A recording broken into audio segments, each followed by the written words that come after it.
Hello guys, welcome back to Audible Odyssey. So let's step into a world of immersive storytelling where gripping tales of mystery, horror and adventure come to life. Each narration is crafted to pull you into the heart of the story, creating an unforgettable audio experience. From spine-tingling horrors to timeless classics, Audible Odyssey Adventures is your gateway to thrilling journeys beyond imagination. Subscribe now, and let the stories take you to places you've never dreamed of. Audible Odyssey Presents.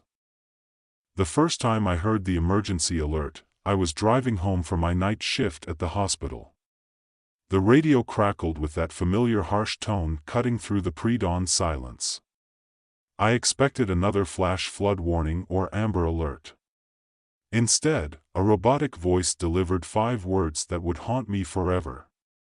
Do not close your eyes under any circumstances. Answers repeat: do not close your eyes. The message cut off abruptly. Static filled my car's speakers, then silence. I checked my phone but I couldn't see any messages, just another glitch in the system. I thought something about those 5 words gave me a disconcerting feeling throughout my whole body. I pulled into my driveway as the sun began to peek over the horizon. My eyes burned with exhaustion after 12 hours in an accident and emergency. As a nurse, I was used to fighting sleep deprivation, but today felt different. The weight of fatigue pressed against my skull like a vice inside. I found my roommate Sarah slumped on our kitchen table, her coffee gone cold. Sarah. I touched her shoulder, gently. She jolted to attention with a gasp, her eyes wide and bloodshot. John, thank God you're home. Her voice trembled. Did you get the alert? I nodded slowly. On the radio. What's going on? It's everywhere now. TV, phones, internet. She showed me on her screen the same 5 words blazing across social media. Videos showed people in cities worldwide receiving the same message in different languages. Speculation ran wild. Government conspiracy, terror attack, mass hysteria. Maybe it's just a hoax or an error. Things like this have happened before, I suggested, but Sarah shook her head. People disappear from Jay when they fall asleep. She swallowed hard. They don't wake up. I wanted to dismiss it as paranoia, but the haunted look in Sarah's eyes stopped me. She pulled up a news report from the location where the alert had first appeared 12 hours ago. Hospitals last were overwhelmed with patients. There were signs of normal brain activity present, but nothing could forth Mojave. You woke up? asked Long. Sarah's hand shook as she clutched her coffee mug.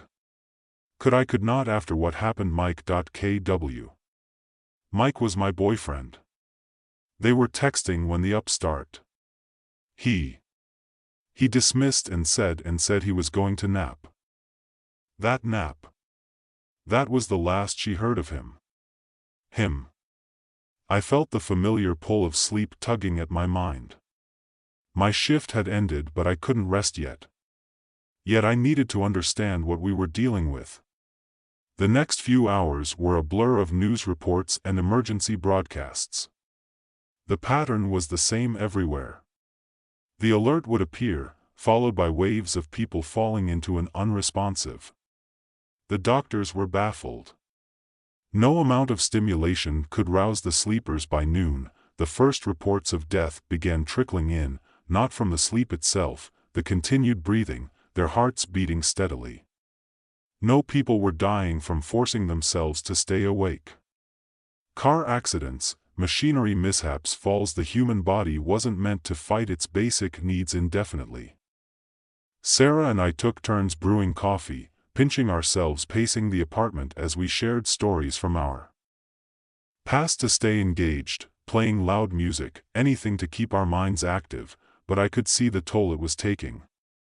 Sarah's sentences became disjointed, her movements erratic, the shadows under her eyes grew darker with each passing hour. Around sunset, the power went out in a sudden silence. We heard screaming from the street. I rushed to the window. Our neighbor, Mrs. Chen, was dragging her unconscious husband towards the car. She saw me watching and screamed for help. I ran outside, my medical training kicking in. Mr. Chen's pulse was steady and his breathing was normal. His eyes moved rapidly. Behind closed lids like deep REM sleep, but no matter what, I tried a sternum rub ammonia indolence from my work bag. Even a hard pinch, nothing produced a response. He just wanted to rest his eyes for a moment. Mrs. Chen sobbed just for a moment. We helped her to get into the hospital, though we all knew it was futile. The emergency room was chaos, unconscious bodies filled every available space, the staff moved like zombies fighting their own exhaustion while treating an endless stream of sleepers, as people had started calling them. My colleague James grabbed my arm as I entered. "John, thank God we needed help. Dr. Rivera succumbed an hour ago." I wanted to stay to help, but Sarah's grip on my hand tightened. "We needed to go," she whispered. "We needed to figure this out before we're next." She was right.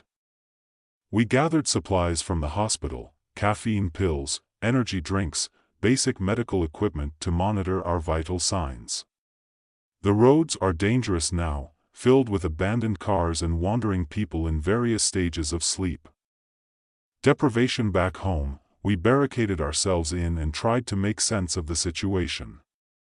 The internet was still working, though occasionally theories ranged from biological weapons to solar flares to dimensional rifts, but one detail caught my attention.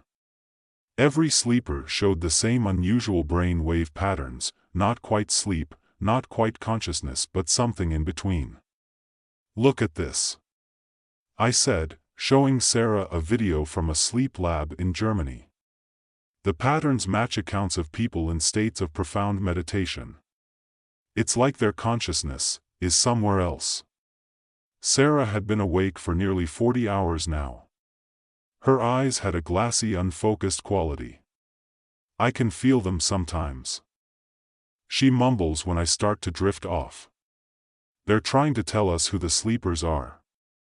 They're not gone, they're just waiting for all of us to join them." I checked her pulse. "Rapid but steady. Sarah, you're exhausted, we need to do." She jerked away from me.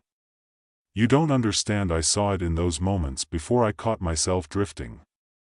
There's something on the other side of sleep, something vast and hungry and patient."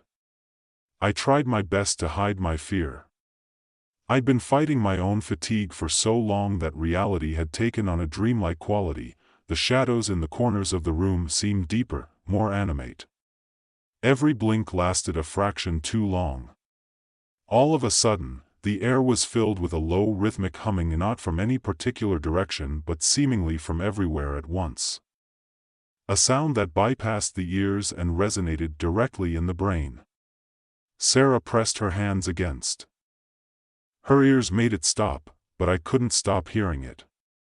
The humming formed patterns almost like words in a language too ancient for human comprehension. My vision was blurred. The walls of the apartment seemed to pulse in time with the sound of Sarah. I reached for her, but my hand moved in slow motion. She stood rigid, eyes wide, tears streaming down her face. "They're coming through," she whispered. "Every time someone sleeps, the barrier gets weaker.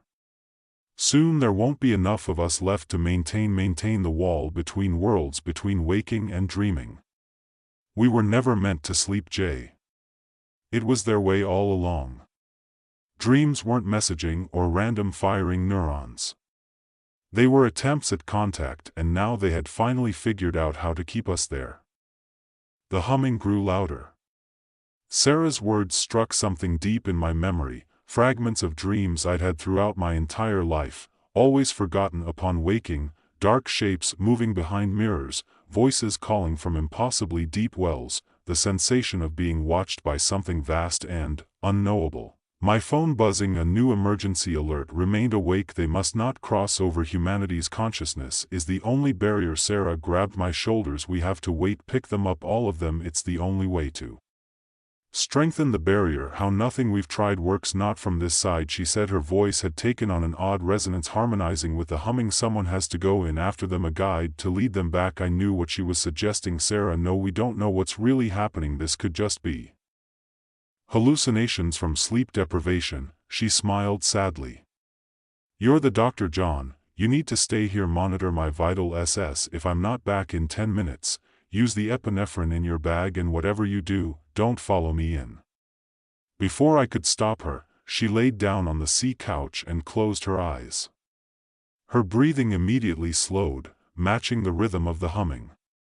I connected her to the portable heart monitor that we took from the hospital. Her vitals remained steady, but her brain activity spiked off the charts as the minutes crawled by like hours. The humming grew so loud it made my teeth ache. Shadows crept across the walls like living things reaching towards Sarah's still form. I pinched my arms, slapped my face, anything to stay alert. At exactly 9 minutes and 30 seconds Sarah's eyes snapped open, but they weren't her eyes anymore. The pupils had expanded to fill the entire socket, revealing depths that seemed to go on forever when she spoke. Her voice echoed as if from a great distance. They're beautiful, Jay is so beautiful, and they've been so lonely. I reached for the epinephrine, but my movements were sluggish. The shadows had become three-dimensional, peeling away from the walls like dark petals opening.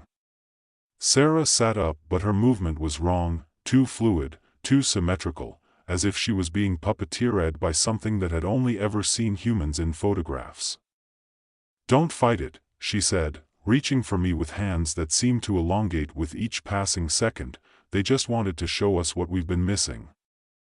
Missing what we've been protecting ourselves from all these years. The humming had become a song now, beautiful and terrible. My eyelids felt like they were made of lead. In my last moments of consciousness I saw Sarah's face begin to shift and change, revealing something else beneath the surface, something that had always been there waiting to emerge.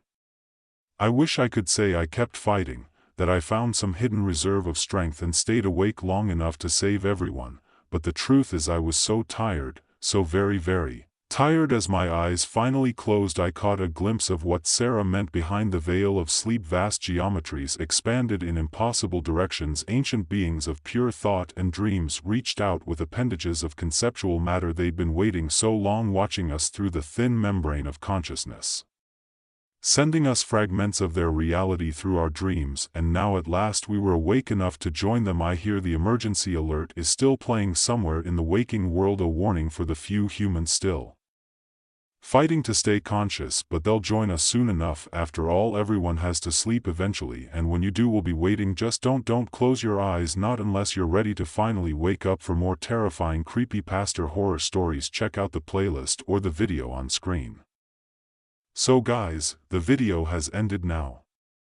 If you like our stories and want to see more videos like this, please subscribe to Audible Odyssey channel and do all these things: like, comment, share, and subscribe. Enjoy horror and adventure stories like this. So just subscribe to Audible Odyssey. Bye bye.